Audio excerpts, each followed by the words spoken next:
மருத்துவராவது உங்கள் லட்சியமா? அரசு பள்ளி மாணவர்கள் உட்பட 1000க்கும் மேல் மருத்துவர்களை உருவாக்கிய ஸ்பெக்ட்ரா நீட் அகாடமியில் 2024க்கான நீட் கிராஷ் கோர்ஸ் வகுப்புகள் மார்ச் 20 முதல் ஆரம்பம். அட்மிஷன் நடைபெறுகிறது. பிரதமருக்கு எதிராக வாய் திறக்காத எடப்பாடி பழனிசாமி ஆளுநரின் செயல்பாடுகளையும் கண்டிப்பதில்லை என முதலமைச்சர் மு.க. ஸ்டாலின் விமர்சித்துள்ளார். மக்களவைத் தேர்தலுக்கு தீவிர தேர்தல் பரப்புரையில் ஈடுபட்டு வரும் முதலமைச்சர் மு.க. ஸ்டாலின் விருதுநகர் மாவட்டம் ஸ்ரீவில்லிபுத்தூரில் கூட்டணி வேட்பாளர்களை அறிமுகம் செய்து வைத்தார்.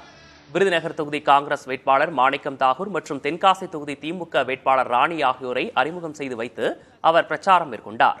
அப்போது பேசிய அவர், திராவிட இயக்கம் உருவானதே சமூக உரிமைக்காகத்தான் என்றும் சமூக நீதியை பாதுகாக்கும் அரசாக திமுக அரசு விளங்குவதாகவும் தெரிவித்தார். சமூக நீதி, சகோதரத்துவத்தை நிலைநாட்ட இந்தியா கூட்டணி ஆட்சி வர வேண்டும் என தெரிவித்த அவர், தேர்தல் வந்துவிட்டால் பிரதமருக்கு மக்கள் மீது திடீரென கரிசனம் வந்துவிடும் என விமர்சனம் செய்தார்.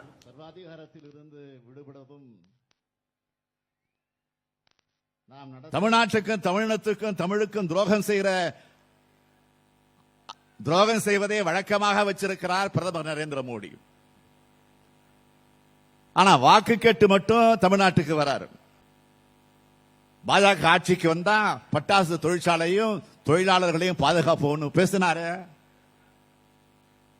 இதுக்காக அவர் செயல்படுத்தி கொடுத்த திட்டங்கள் என்ன? சீன பட்டாசுகளை பாஜக அரசால முழுமையாக தடுக்க முடியல.